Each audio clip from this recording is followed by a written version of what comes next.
হরে কৃষ্ণ। প্রিয় বন্ধুরা, আমি বিশ্বজিৎ গুহ রয়। আর আজ আমি তোমাদেরকে দেখাবো কিভাবে আমার দিদি কুমড়ো ফুলের বড়া বানায়। কুমড়ো ফুলের বড়া বানানো খুব একটা কঠিন ব্যাপার নয়, যে কেউ বানাতে পারে, ইচ্ছে আর চেষ্টা থাকলেই হবে। দেখো, আমার দিদি প্রথমে কয়েকটা কুমড়ো ফুল নিয়েছে।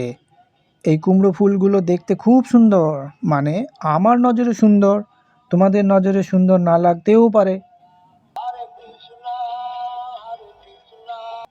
আমার দিদি এই কুমড়ো ফুলগুলোর নিচের দিকটা, মানে ওই ডান্ডাগুলো কেটে বাদ দিয়েছে।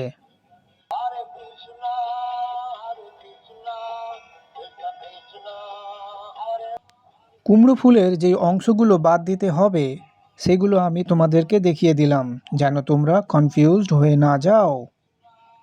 বন্ধুরা, ইস্কন মায়াপুরে তোমরা অনেকেই দেখেছ শ্রী শ্রী রাধা মাধবের দুই পাশে চারজন চারজন করে অষ্টগোপী মায়েরা আছেন।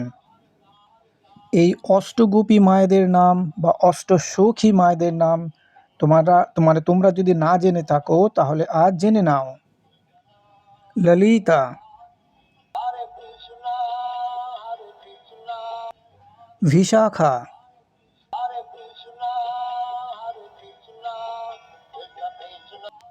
চম্পকলতা,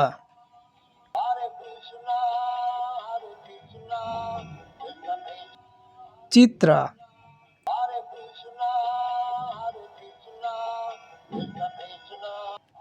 তুঙ্গভিদ্যা,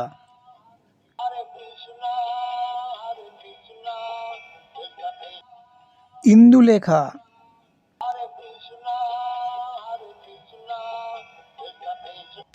রঙ্গদেবী,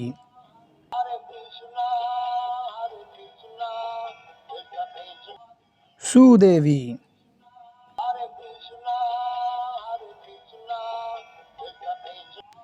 এবার আমার দিদি একটা ব্যাটার বানিয়েছে।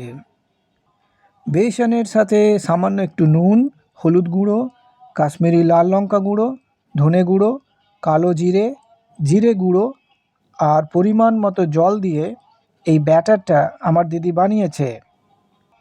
পেঁয়াজ এবং রসুন গুঁড়ো আমার দিদি ব্যবহার করেনি, কারণ আমরা হলাম ভগবান শ্রীকৃষ্ণের ভক্ত আর আমরা হলাম ভেজিটেরিয়ানস। এবার আমার দিদি একটা একটা করে কুমড়ো ফুলগুলো এই ব্যাটারের মধ্যে ডুবিয়ে নিচ্ছে, ভালো করে দুটো সাইড ডুবিয়ে নিচ্ছে।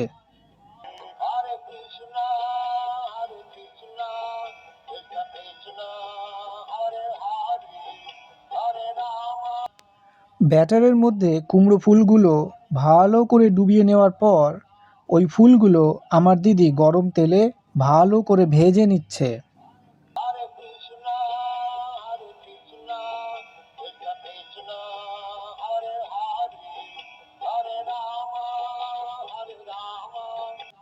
ভালো করে ভেজে নেওয়ার পর গরম গরম কুমড়ো ফুলের বড়া খাওয়ার জন্য রেডি হয়ে গেল।